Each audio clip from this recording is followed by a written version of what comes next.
সবচাইতে উত্তম মানুষ হলেন তারা যারা মানুষকে খাদ্য দান করে এবং সালামের জবাব দেয়। খাদ্য দান করা এটা স্বতন্ত্র একটা ইবাদত, স্পেশাল একটা ইবাদত। আমরা অনেকে নগদ টাকা পয়সা দেই, ভালো কথা, কিন্তু কখনো কখনো অভাবী গরিব দুঃখী মানুষকে খাবার দিবেন, আহার দিবেন। একজন গরিব মানুষ বাজারে গেছে, মাছ বাজারে দেখবেন ঘুরছে, ছোট ছোট মাছ মুলাচ্ছে, বারবার নেওয়ার সাহস পাচ্ছে না। আল্লাহ আপনাকে তৌফিক দিয়েছেন, আপনি তার পিঠে হাত দিয়ে বলেন, ভাই যদি মনে কিছু না করেন আপনি এই মাছটা নেন, আমি টাকা দিব, আমি খুশি হব ভাই, আপনি মাইন্ড করেন না। আপনি তাকে যদি এভাবে ম্যানেজ করে মাছটা কিনে দিতে পারেন, তার বাসায় নিয়ে যাবে, কত খুশি হবে। এই ছোট ছোট আমলগুলো মানুষকে যে কোথায় নিয়ে যায়, কত দূর নিয়ে যায়। এই ছোট ছোট আমলগুলোই মানুষকে জান্নাতে যাওয়ার কারণ হতে পারে। আল্লাহ তাআলা জান্নাতের জন্য বাহানা খুঁজবেন, দিল থেকে মানুষের দোয়া আসে। আপনি কোনো গরিব ফ্যামিলি আছে যারা হয়তো অনেকদিন গোশত খেতে পারে না, আপনি 1 কেজি 2 কেজি গোশত, ফ্রেশ গোশত কিনে প্যাকেটটা নিয়ে তাদের বাসায় দিয়ে আসলেন, কত খুশি হবে তারা। হ্যাঁ, অনেক গরিবের বাচ্চা দোকানে আশেপাশে যায়, তাকায় থাকে, নেওয়ার সাহস পায় না, আপনি একটু কিনে তার হাতে দিলেন। এই যে মানুষকে খাদ্য দান করা খুঁটে খুঁটে খুঁজে খুঁজে, এটা এত বড় ইবাদত, এত বড় ইবাদত, যে এর মাধ্যমে মানুষ আল্লাহর কাছে শ্রেষ্ঠ মানুষ হতে পারে, নবীজির চোখে সেরা মানুষ হতে পারে।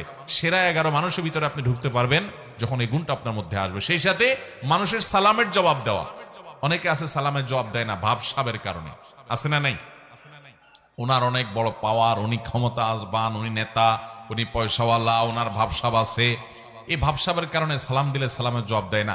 দেখবেন অনেক ভদ্রলোক, তথাকথিত ভদ্রলোক আর কি, যাদেরকে সমাজের মানুষ ভদ্রলোক ভদ্রলোক বলে, জামা কাপড়ে দেখে সুট বুটে মনে হয় শিক্ষিত মানুষ, এরকম অনেক মানুষ আছে দেখবেন যে তাদেরকে সালাম দিলে এরকম শুধু কল্লা নাড়ে, আছে না নাই? মাথা নাড়ে, ভাবের চোটে মুখ দিয়ে জবাবটা বের হয় না। আল্লাহ আমাদেরকে সেরকম অহংকারী মানুষদের এই দুঃস্বভাব থেকে বেঁচে থাকার তৌফিক দান করুন। তাহলে সালাম দিলে সালামের জবাব দিতে কখনো কার্পণ্য করা যাবে? কেউ যদি সালাম দেয় তাকে শুনাইয়া জবাব দেওয়া ওয়াজিব।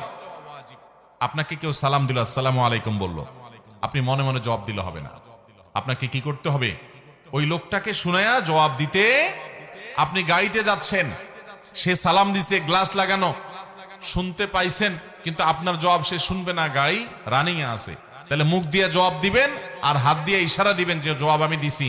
কারণ মুসলমানকে ইসলাম ম্যানার্স শিখিয়েছে, সৌজন্যতা শিখিয়েছে, ভদ্রতা শিখিয়েছে। একটা লোক আপনাকে সালাম দিয়েছে, আপনি তার সাথে কথা বললেন না, এটা অভদ্রতা, এটা অসৌজন্যতা। ইসলাম মানুষকে সুন্দর জীবন যাপন করতে বলে। অতএব আপনি আল্লাহর কাছে এবং নবী সাল্লাল্লাহু আলাইহি ওয়াসাল্লামের চোখে সেরা মানুষ হতে হলে মানুষকে খাবার দিবেন এবং সালাম দিবেন, সালামের জবাব দিবেন।